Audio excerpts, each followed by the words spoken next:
भाई जो हालात चल रहे हैं, जो स्थिति चल रही है इस पूरे देश की और इस प्रदेश की जिसमें मैं भी रह रहा हूं, उत्तर प्रदेश,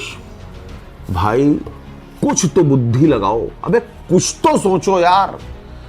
अब युवा,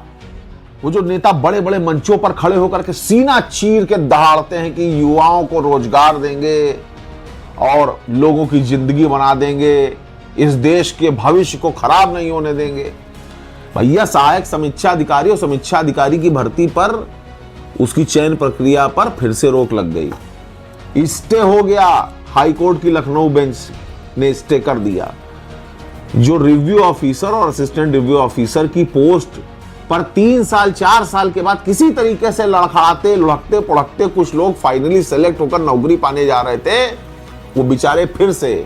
ताक रहे हैं बैठ करके अब कि भैया कब दोबारा सब खुलेगा, कब हम पापा मम्मी को बताएंगे कि अब हमारे लिए रिश्ता ढूंढ दो, लड़की देख लो, लड़का देख लो, हम भैया अधिकारी बन गए, नौकरी मिल गई, परिवार पल जाएगा, जिंदगी चल जाएगी। कब? मुझको तो नहीं लग रहा है कभी हो पाएगा। 2023 की भर्ती थी, 2023 में पेपर लीक वाला मामला हुआ, 2024 में फिर से वो यूपीएससी ने जब पेपर कंडक्ट कराया तो बहुत बड़ा आंदोलन हुआ, तमाम लोग सड़क पर आए, चिल्लाए, लोगों ने लाठी खाई, हाय हाय हुई, ले दे करके उस समय पेपर लीक के कारण यही भर्ती टंगी। और वही भर्ती 2023 की 3 साल बाद जब कुल मिला करके किसी तरीके से रोते गिड़गिड़ाते लुढ़कते पुढ़कते इस भर्ती को फाइनल किया गया और उसमें से कुछ जो छात्र थे उनको फाइनली सिलेक्टेड घोषित करके और ये हुआ कि भैया ये जाएं ज्वाइनिंग करें, पोस्ट अपनी इनकी जा करके होल्ड करें, नौकरी इनको मिल गई। तो उसमें कुछ ओबीसी कैंडिडेट्स ने ये आरोप लगाते हुए कि उनके वर्ग को आरक्षण का सही लाभ नहीं मिला, सही तरीके से उस वर्ग को नौकरी में बराबर का अधिकार नहीं मिला, हाई कोर्ट की लखनऊ बेंच में एक रिट पिटीशन दाखिल की, जिसके बाद 9 मई 2026 को, अभी कुछ दिन पहले, हाई कोर्ट ने इस भर्ती में जो लोग सेलेक्ट होकर के ज्वाइनिंग करने जा रहे थे उनकी ज्वाइनिंग पर फिलहाल रोक लगा दी है, इंटरिम स्टे दे दिया है।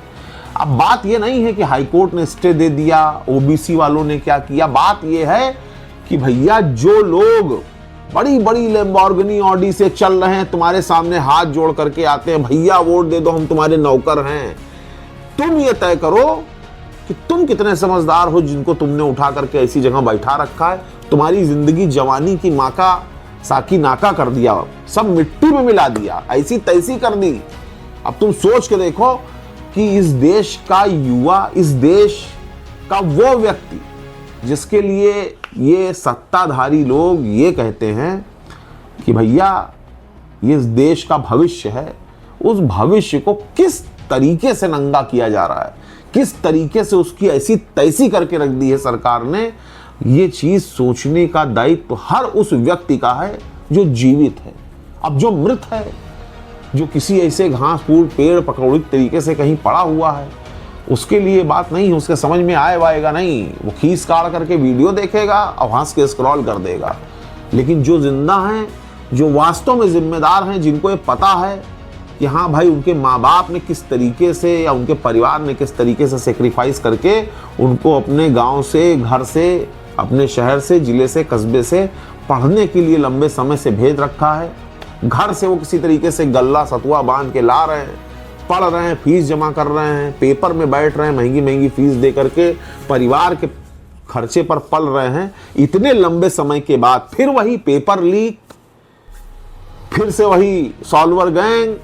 फिर से वही आरक्षण का मामला, तो कुल मिलाकर के कब छुट्टी मिलेगी इस देश के उन युवा साथियों को, उन भाई बहनों को जो अभी भी इस उम्मीद में हैं कि एक दिन उनको नौकरी मिलेगी और उनका भविष्य बन जाएगा। सोचना जरूर।